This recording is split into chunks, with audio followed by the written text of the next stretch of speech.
Hello students, आप सब कैसे हैं? आई होप दैट आप सब अच्छे हैं और पढ़ाई कर रहे होंगे।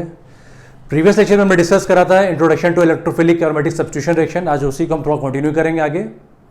वहाँ पर मैं डिस्कस करा था कि मेरे पास न्यूक्लियोफाइल इलेक्ट्रोफाइल है और रिएक्शन होगा, रिएक्शन फिजिबल होगा बिकॉज इलेक्ट्रोफाइल था, एक मेरी न्यूक्लियोफाइल था, हमारा प्रोडक्ट बन रहा था। और हमने ये भी डिस्कस वहाँ करा था कि जनरली हम लोग 3 स्टेप्स फॉलो करते हैं as far as electrophilic aromatic substitution reaction is concerned. वो स्टेप्स क्या थे मेरे? फॉर्मेशन ऑफ स्ट्रॉन्ग इलेक्ट्रोफाइल, फिर हम डिस्कस करा था electrophilic attack and formation of the sigma complex, और लास्ट स्टेप मेरा था डी प्रोटोनेशन या कह सकते हैं लॉस ऑफ अ प्रोटॉन। तो जो सेकंड स्टेप था वहां पर था formation of the sigma complex. ये सिग्मा कॉम्प्लेक्स का बहुत बड़ा रोल है इलेक्ट्रोफिलिक एरोमेटिक सब्स्टिट्यूशन रिएक्शन में। ये क्या होता है? तो what is sigma complex and why it is called sigma complex. फिर हम लोग उसके बाद डिस्कस करेंगे स्टेबिलिटी ऑफ सिग्मा कॉम्प्लेक्स। तो ये चीजें हमारे माइंड्स में आ रही है डिस्कस करने के लिए कि व्हाट इज सिग्मा कॉम्प्लेक्स, इतना इंपॉर्टेंट ये क्यों है, इसका क्या रोल है, and why it is called sigma complex, and at the last हम लोग डिस्कस करेंगे स्टेबिलिटी ऑफ सिग्मा कॉम्प्लेक्स। ठीक है, तो सबसे पहले मेरा सवाल है कि व्हाट इज सिग्मा कॉम्प्लेक्स। चलिए इसको डिस्कस करते हैं। जब भी हम लोग बात करते हैं इलेक्ट्रोफिलिक एरोमेटिक सब्स्टिट्यूशन रिएक्शन की, तो ये रिएक्शन जब भी प्रोसीड होता है तो एक मेरा इंटरमीडिएट बनता ही बनता है। तो सिग्मा कॉम्प्लेक्स क्या होता है? मेरा एक इंटरमीडिएट होता है जब भी हम इलेक्ट्रोफिलिक की बात करते हैं, ठीक है ना, रिएक्शन की बात करते हैं। तो मेरा सिग्मा कॉम्प्लेक्स क्या होता है? इंटरमीडिएट होता है। जैसे फॉर एग्जांपल मैंने कहा एक रिएक्शन लिया, एक मेरा रिएक्टेंट ए से बी और बी से मेरा सी बना, तो बी यहां पर क्या है मेरा? बी यहाँ मेरा इंटरमीडिएट है। इसी तरह से जब भी हम इलेक्ट्रोफिलिक सब रिएक्शंस की बात करेंगे तो वहां पर जो इंटरमीडिएट होता है वो सिग्मा कॉम्प्लेक्स होता है। और हमारी ये कोशिश रहती है कि जो मेरा इंटरमीडिएट रहे बहुत ज़्यादा स्टेबल रहे। चलिए हम आगे देखते हैं, ठीक है।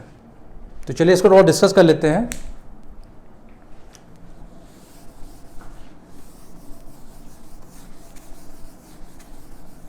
चलिए देखिए, जैसे सपोज मेरे पास क्या बेंजीन रिंग है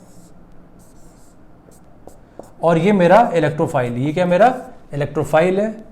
तो ध्यान से देखिएगा, ये पाई इलेक्ट्रॉन जो कि लूजली हेल्ड होते हैं, दे कैन इजिली मूव, तो ये यहां मूव करेंगे, यहां बॉन्ड फॉर्मेशन होगा। तो इस तरह से कुछ मेरा कंपाउंड बनेगा लाइक दिस।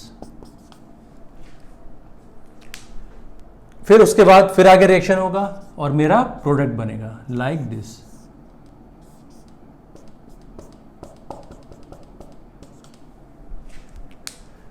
तो ये मेरा क्या है? Sigma complex. ये मेरा क्या है? Sigma complex. और इलेक्ट्रोफिलिक एरोमेटिक सब्स्टिट्यूशन रिएक्शन का क्या है? ये इंटरमीडिएट। ये क्या है? इंटरमीडिएट है। ये क्या आपका इंटरमीडिएट है, ठीक है। उसके बाद रिएक्शन मेरा आगे प्रोसीड करेगा, मेरा प्रोडक्ट बनेगा। तो जब भी ये रिएक्शन होगा तो ये इंटरमीडिएट बनना ही बनना है। ये मतलब दिस इज, ये तो रिएक्शन आपका होना ही होना, मतलब ये इंटरमीडिएट आपका बनना ही बनना है। अब इलेक्ट्रोफिल मेरा कुछ भी हो सकता है, NO2+ हो सकता है, आपका सल्फर ट्राइऑक्साइड हो सकता है, आपका कार्बोकैटायन हो सकता है, ठीक, कुछ भी हो सकता है। तो जब भी इलेक्ट्रोफिलिक एरोमेटिक सब्स्टिट्यूशन रिएक्शन होगा तो यहां पर एक इंटरमीडिएट बनना ही बनना है, और इंटरमीडिएट का नाम क्या होता है? सिग्मा कॉम्प्लेक्स, ठीक है। इसके बहुत सारे नाम हैं, डिफरेंट बुक्स में इसके बहुत डिफरेंट नाम्स हैं। जैसे फॉर एग्जांपल इसको हम लोग अरेनियम आयन भी बोल सकते हैं, इसको हम नॉन एरोमेटिक साइक्लोहेक्साडाइनिल कैटायन भी बोल सकते हैं, डीलोकलाइज्ड साइक्लोहेक्साडाइनिल कैटायन भी बोल सकते हैं, और इसे हम वेलेंट इंटरमीडिएट भी बोल सकते हैं, और हम इसको कार्बोनियम आयन भी बोल सकते हैं, ठीक है। कि डिफरेंट नामों से जाना जाता है, ठीक है। आपको जो सही लगे आप उसको यूज कर सकते हैं। अच्छा, आप गौर करिए ध्यान से, मैंने यहां पर एक लिख रखा है नॉन एरोमेटिक। ध्यान से देखिएगा, नॉन एरोमेटिक। तो मेरा भी एक लेक्चर आएगा जहां पर मैं डिस्कस करूंगा कंडीशन फॉर एरोमेटिसिटी, वहां पर मैं सब कुछ एक्सप्लेन करूंगा। But in for the time being आप ये देख सकते हैं कि यहां पर देखिए एक डबल बॉन्ड था, यहां पर देखिए डबल बॉन्ड नहीं है।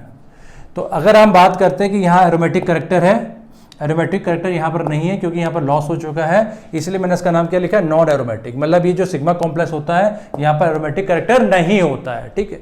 फिर ये एरोमेटिक करेक्टर दोबारा वापस बाद में आता है हमारा बिकॉज ऑफ दिस बेस, ठीक है। बेस हम यूज करेंगे, फिर हमारा एरोमेटिक करेक्टर दोबारा रीगेन हो जाएगा।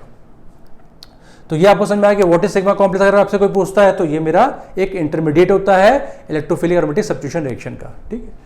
और अगर आपसे कोई पूछता है कि हम इलेक्ट्रोफिलिक एरोमेटिक सब्स्टिट्यूशन का आरडीएस स्टेप कौन सा है, रेट डिटरमाइनिंग स्टेप कौन सा है, तो यही मेरा जो होता है स्टेप, यही स्टेप क्या होता है मेरा रेट डिटरमाइनिंग स्टेप होता है, और यही सबसे ज़्यादा स्लो स्टेप होता है, क्योंकि आपको पता है कि किसी भी रिएक्शन का जो भी आरडीएस स्टेप होता है वही मेरा क्या होता है स्लो स्टेप होता है। तो आप बोल सकते हैं मेरा ये स्लो स्टेप है, ठीक है। तो ये आपका क्या हो गया, रेट डिटरमाइनिंग स्टेप हो गया। फॉर्मेशन ऑफ सिग्मा कॉम्प्लेक्स क्या हो गया आपका, रेट डिटरमाइनिंग स्टेप हो गया। तो इलेक्ट्रोफिलिक एरोमेटिक में मेरा इंटरमीडिएट क्या होता है, सिग्मा कॉम्प्लेक्स होता है, और उसको डिफरेंट नाम से हम लोग जानते हैं, ये सारे आपके हमने नाम लिख रखे हैं, ठीक है। आप इसको नोट कर लीजिएगा, प्रॉपर नोट्स बनाइएगा। अब मेरा सेकंड क्वेश्चन आता है, why it is called sigma complex. अब ये सिग्मा कॉम्प्लेक्स क्यों कहलाता है, ध्यान से देखिएगा। अगर मैं इस कार्बन की बात करूंगा तो इस पे देखिए कितने हमारे पास कितने सिग्मा बॉन्ड है, 3 सिग्मा बॉन्ड। ध्यान से देखिएगा, 1 sigma bond, 2 sigma bond and 3 sigma bond. आपको पता है कि पाई अगर ये डबल बॉन्ड है तो उसमें 1 सिग्मा बॉन्ड होता है और एक क्या होता है, पाई बॉन्ड होता है, ठीक है। तो अगर हम इस कार्बन की बात करेंगे तो इस कार्बन पर कितने सिग्मा बॉन्ड है, तो 3 सिग्मा बॉन्ड है। 3 सिग्मा बॉन्ड का मतलब क्या होता है, 3 सिग्मा बॉन्ड किस हाइब्रिडेशन को बताता है, sp2 हाइब्रिडेशन को बताता है। और ये मैं मान के चल रहा हूँ कि 11th क्लास में आपने हाइब्रिडेशन पढ़ा होगा, ठीक है। अगर मैं इस कार्बन की बात करता हूँ तो यहाँ पर हाइब्रिडेशन क्या sp2 है, यहाँ पर भी क्या है sp2 है, यहाँ पर भी क्या है 3 सिग्मा बॉन्ड है, तो 3 sigma bond implies to sp2 hybridisation. यहाँ पर भी क्या है sp2, और यहाँ पर भी कार्बन का हाइब्रिडेशन क्या sp2 है, और यहाँ पर भी वही है sp2, और यहाँ पर भी sp2 है, ठीक है। तो बेंजीन में अगर हम बात करते हैं हर कार्बन का हाइब्रिडेशन क्या होता है, sp2 होता है, ठीक है। ध्यान से देखिएगा।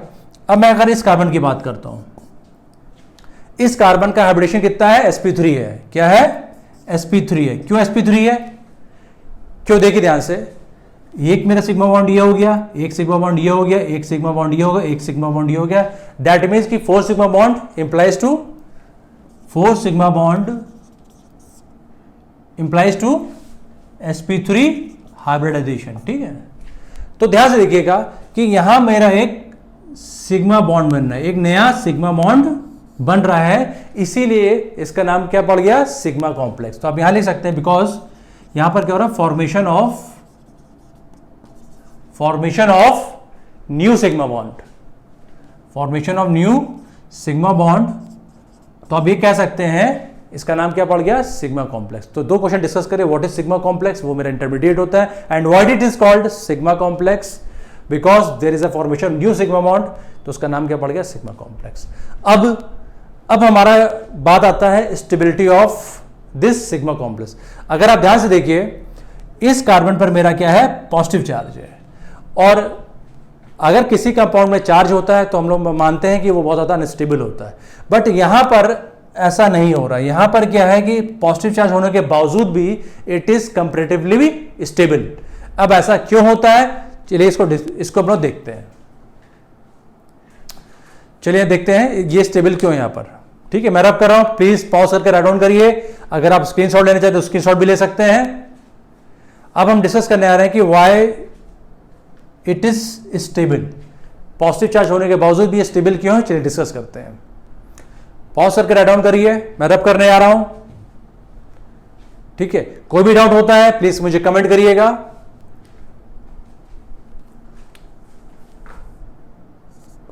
चलिए बात करते हैं स्टेबिलिटी ऑफ सिग्मा कॉम्प्लेक्स।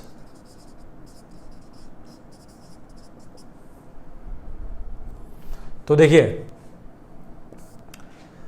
अगर आप ध्यान से देखिए, ये जो मेरा सिग्मा कॉम्प्लेक्स है, ये पॉजिटिव चार्ज है यहां पर, और ये मेरा इलेक्ट्रोफाइल इस तरह से होगा, और ये मेरा हाइड्रोजन था, ठीक है।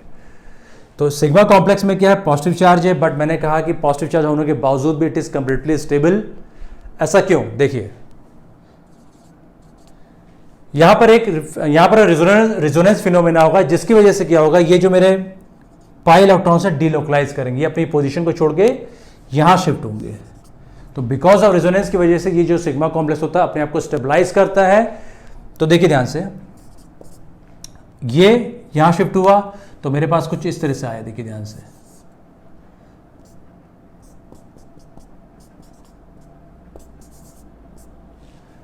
अब अभी क्या था, ये पॉजिटिव चार्ज कार्बन पर था, अब कहां पर पहुंच गया, यहां पहुंच गया। फिर से देखिए ध्यान से, ये यहां सर्कुलेट होगा, तो नेक्स्ट रिजोनेटिंग स्ट्रक्चर जो बनेगा मेरा, लाइक दिस, जो नेक्स्ट रेजोनेटिव स्ट्रक्चर बनेगा इस तरह से देखिए।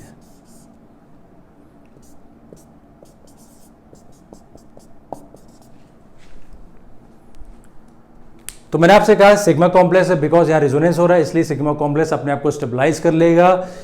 प्लस चार्ज यहां पर था, प्लस चार्ज फिर यहां है, प्लस चार्ज यहां पर आया, दैट मीन्स कि जो मेरा पॉजिटिव चार्ज है एक जगह लोकलाइज नहीं है, एक जगह एक्यूमुलेट नहीं है, ओवर द एंटायर मॉलिक्यूल ये डिस्पर्स हो रहा है, जिसकी वजह से क्या होता है, ये मेरा सिग्मा कॉम्प्लेक्स स्टेबल होता है।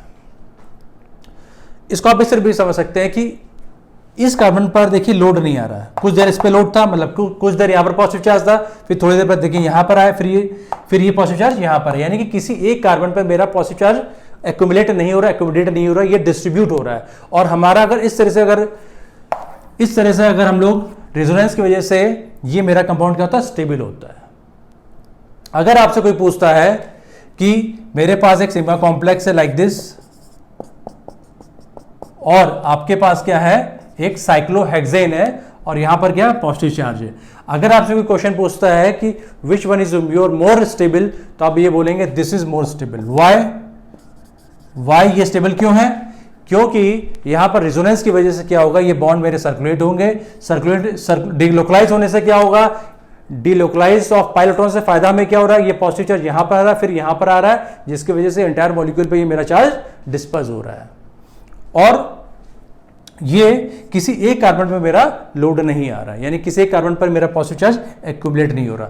हमारी यही कोशिश रहनी चाहिए कि हमारा चार्ज एक्यूमुलेट ना रहे, अगर रहेगा एक्यूमुलेट तो वो मेरा सबसे ज्यादा अनस्टेबल होगा। अगर ये देखा ये स्टेबल है और ये क्या मेरा अनस्टेबल है।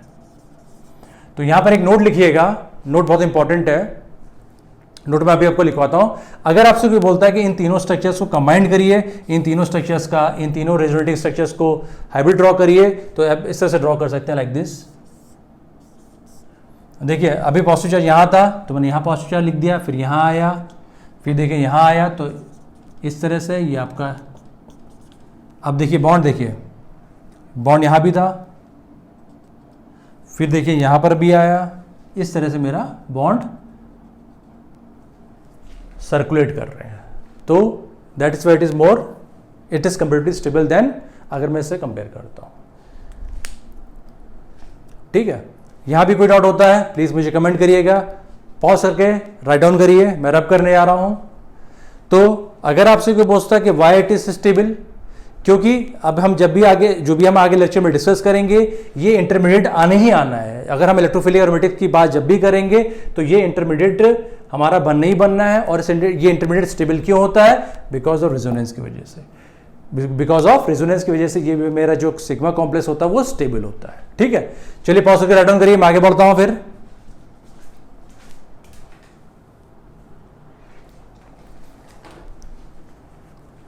चलिए रब कर रहा हूं, पॉज करके राइट डाउन करिए।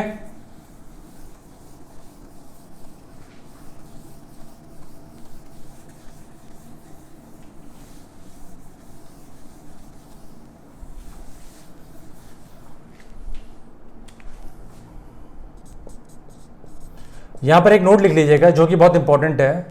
कंसेप्ट ये है मेरा कि द डिस्पर्जन ऑफ